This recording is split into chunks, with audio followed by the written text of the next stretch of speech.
बिस्मिल्लाहिर्रहमानिर्रहीम। दोस्तों, मैं हूं मेहरान अली और आप देख रहे हैं मेहरान टीवी यूट्यूब चैनल। आज हम एक अजीम इंग्लिश पोएट और क्रिटिक मैथ्यू आर्नल्ड की शॉर्ट बायोग्राफी पढ़ेंगे। मैथ्यू आर्नल्ड दोस्तों थेम्स की लेलहाम नामी वादी में 24 दिसंबर 1822 को पैदा हुए थे। इनके 10 बहन भाई थे। इनके वालिद मोहतरम का नाम डॉक्टर थॉमस आर्नल्ड था। मैथ्यू आर्नल्ड के वालिद मोहतरम डॉक्टर थॉमस आर्नल्ड एक मशहूर हेडमास्टर थे रग्बे में। इन्होंने मैथ्यू आर्नल्ड ने इब्तदाई तालीम अपने चचा से हासिल की और उसके बाद ये वहाँ रग्बे के स्कूल्स में इन्होंने इब्तदाई तालीम हासिल की। इसके बाद 1841 में इन्होंने बैलियल कॉलेज ऑक्सफोर्ड में एज अ क्लासिक स्टूडेंट के तौर पर जो है वो दाखिला लिया और वहाँ पर इन्होंने पोइट्री में और क्लासिकल वर्क्स में एक्सीलेंसी हासिल की और वहाँ पर प्राइजेस भी जीते। इन्होंने एक फॉरेन ट्रिप ली जिसमें ये फ्रांस गए और वहाँ पर फ्रांस में इनकी मुलाकात जॉर्ज सैंड जो कि फ्रेंच नॉवेलिस्ट थे उनसे हुई और उनके साथ इन्होंने ओबरमैन जो कि सेनेनकोर का एक ऑथर का लिखा हुआ एक लेटर की सीरीज़ है जो कि बात करती है नेचर की और ह्यूमन सोल की। उससे ये बहुत ज़्यादा मुतासर होते हैं और ये इंटरव्यू करते हैं जॉर्ज सैंड का और उसमें ये ओबरमैन के बारे में डिस्कस करते हैं जो कलेक्टर की लेटर्स की एक सीरीज़ है और इस मुलाकात से वो बहुत कुछ सीखते हैं। वहाँ पर फ्रांस में ये एक ट्रेजिक एक्ट्रेस एलिजा रैकेल से इनका सामना होता है और ये मैथ्यू आर्नल्ड उसकी अदाकारी से बेहद मुतासर होते हैं और उसके हर एक प्ले को मुलाहिजा करते हैं और देखते हैं और उससे ज़्यादा अच्छा एक्टर कहते हैं कि मैंने अपनी ज़िंदगी में कभी नहीं देखा। उसके बाद 1847 में मैथ्यू आर्नल्ड को जो है वो अपॉइंट कर दिया जाता है private secretary to Lord Lansdowne और जो है ये उसका बनने के बाद ये हवा में उड़ना स्टार्ट कर देता है और इसके बड़े लोगों से और वेल्दी लोगों से ताल्लुकात और इसका जो सोशल जो दायराकार है बहुत ज़्यादा इसका वसी हो जाता है और थोड़ी सी इसमें फोपरी भी जो है वो आ जाती है। ये जो था ये सबसे पहले ब्रेंजर से, जॉर्ज सैंड से, सेनेनकोर से मुतासर होता है। जो ब्रेंजर्स में इसे सबसे अच्छी चीज़ लगती है वो है उसका एक्सट्रीमली एपिक्यूरियनिज्म। दूसरा जो जॉर्ज सैंड में उसे चीज़ अपील करती है वो उसकी क्राई ऑफ एगनी है और उसका ट्रस्ट इन नेचर है और ब्यूटी और नेचर में उसका जो ट्रस्ट है जॉर्ज सैंड का। सेनेकोर उससे कैसे अपील करता है, उसकी जो रोमांटिक मेलंकली है वो मैथ्यू आर्नल्ड को बहुत ज़्यादा भाती है।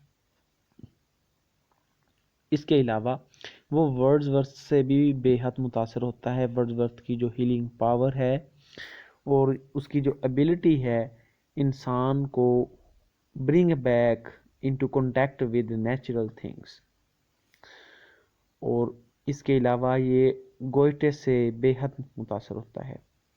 इसके दो मेजर पोइटिकल वर्क्स हैं जो कि पब्लिश किए गए, द सटरेड रेवलर एंड अदर पोएम्स, ये 1849 में मजमुआ पोएम्स का पब्लिश हुआ।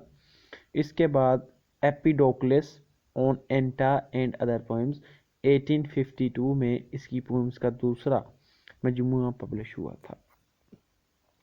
इसका एक लव अफेयर भी चला 1846 से 1847 में, एक मार्गरेट नामी लड़की के बारे में।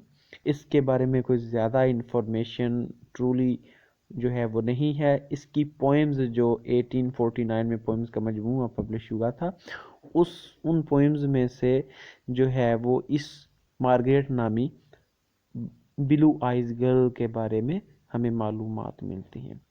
मार्गरेट जो है उसकी आंखें ब्लू हैं और सॉफ्ट ऐश कलर्ड हेयर हैं, पेल कॉम्प्लेक्शन है उसका, राउंडेड चीक्स हैं और चेहरा जो है, माउथ जो है वो आर्च लाइक है और उसकी स्माइल जो है वो मॉकिंग है।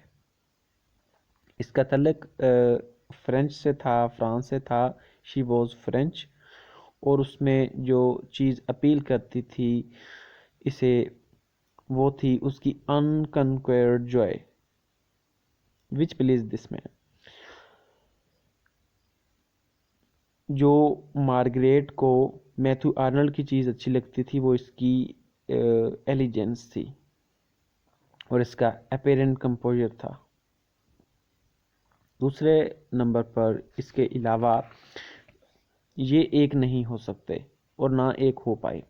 इसके बाद मैथ्यू आर्नल्ड की मुलाकात मिस वाइटमैन जो कि एक जज हैं, उनकी बेटी मिस वाइटमैन, डॉटर ऑफ जज sir William Whiteman, sir William Whiteman की बेटी मिस वाइटमैन से होती है मैथ्यू आर्नल्ड की मुलाकात और मैथ्यू आर्नल्ड मिस वाइटमैन के साथ इश्क में गिरफ्तार हो जाता है और वो शादी का पैगाम भेजता है जज सर विलियम वाइटमैन के पास।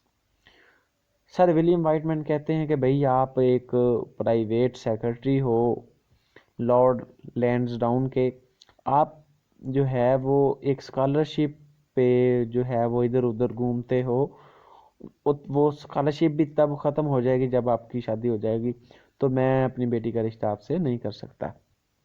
उसके बाद ये मैथ्यू आर्नल्ड जाते हैं लॉर्ड लैंसडाउन के पास और उसे कहते हैं कि ये माजरा है और वो फिर इन्हें इंस्पेक्टर ऑफ स्कूल लगा देता है और ये जो है वो 14 अप्रैल 1851 को स्कूल इंस्पेक्टर बन जाते हैं और ये 34 साल तक स्कूल जो इंस्पेक्टर रहते हैं।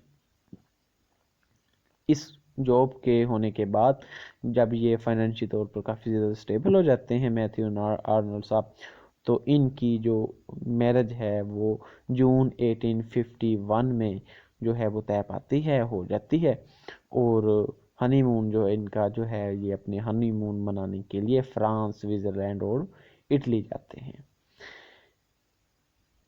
मैथ्यू आर्नल्ड और इनकी बीवी मिस विटमन के यहाँ 6 बच्चे पैदा होते हैं जिनमें से 4 बेटे और 2 बेटियां। जो 4 बॉयज़ थे उनमें से 3 बॉयज़, जो 3 बॉयज़ थे उनमें से एक जो है वो मर जाता है अपने चाइल्डहुड में और 2 जो हैं वो टीनेज में मर जाते हैं और सिर्फ एक बेटा जो है इनका वो बचता है और 2 बेटियां। इनकी जो मैरिज लाइफ थी बहुत आलीशान गुजरी, बहुत प्यार के साथ इन दोनों ने ज़िंदगी गुजारी और 35 ईयर जो हैं वो 35 ईयर इन्होंने अपनी ज़िंदगी के जो है वो स्कूल इंस्पेक्टर के तौर पर गुजारे और इनके मुताबिक जो सिविलाइजेशन जो है, एजुकेशन जो है, इसका मतलब है the humanisation of man society, humanise करना, उसे इंसान बनाना है, इंसानियत उसके अंदर बेदार करना, और ये कहता था कि एजुकेशन का यही जो है वो मीनिंग है। 1857 में इन्हें professor of poetry at Oxford जो है वो सिलेक्ट कर लिया गया और इन्होंने जो है वहाँ पर पढ़ाया 1887 तक, यानी कि 20 साल तक वहाँ पर वो पोइट्री के प्रोफेसर रहे। एक कैरेक्टर था सेंट ब्यूफ, जिससे ये बेहद मुतासर थे और ये उसे फर्स्ट क्लास और फर्स्ट रेट क्रिटिक समझते थे और कहते थे कि first rate criticism has a permanent value greater than that of any first rate works of poetry and art. और उसके बाद उनसे मुतासर होकर इन्होंने प्रोज वर्क्स जो हैं वो क्रिटिसिज्म पर मुश्तमिल प्रोज वर्क्स जो हैं वो लिखना शुरू किए। इनके जो पहले 3 वॉल्यूम्स ऑफ लिटरेरी क्रिटिसिज्म हैं वो हैं ऑन ट्रांसलेटिंग होमर, ये 1861 में पब्लिश हुआ। एसेज इन क्रिटिसिज्म सबसे इम्पोर्टेंट का वर्क है, 1865 में पब्लिश हुआ। On the study of Celtic literature 1867 में इनका ये पब्लिश हुआ। फिर इन्होंने और मज़ीद वर्क्स लिखे, culture and anarchy and in friendship's garland. इसके अलावा मज़ीद इनके वर्क्स जो हैं उनमें है Saint Paul and protestantism 1870 में ये लिखा गया। और इसके बाद इन्होंने last essays on church and religion 1887 में पब्लिश करवाए। फिर इनके मिक्स्ड एसेज जो हैं वो ये तमाम एसेज जो मिक्स करके लिखे गए 1879 में। और 1888 में इनके जो एसेज इन क्रिटिसिज्म हैं उन्हें रिवाइज करके सेकंड सीरीज़ के तौर पर उन्हें जो है वो लिखा गया।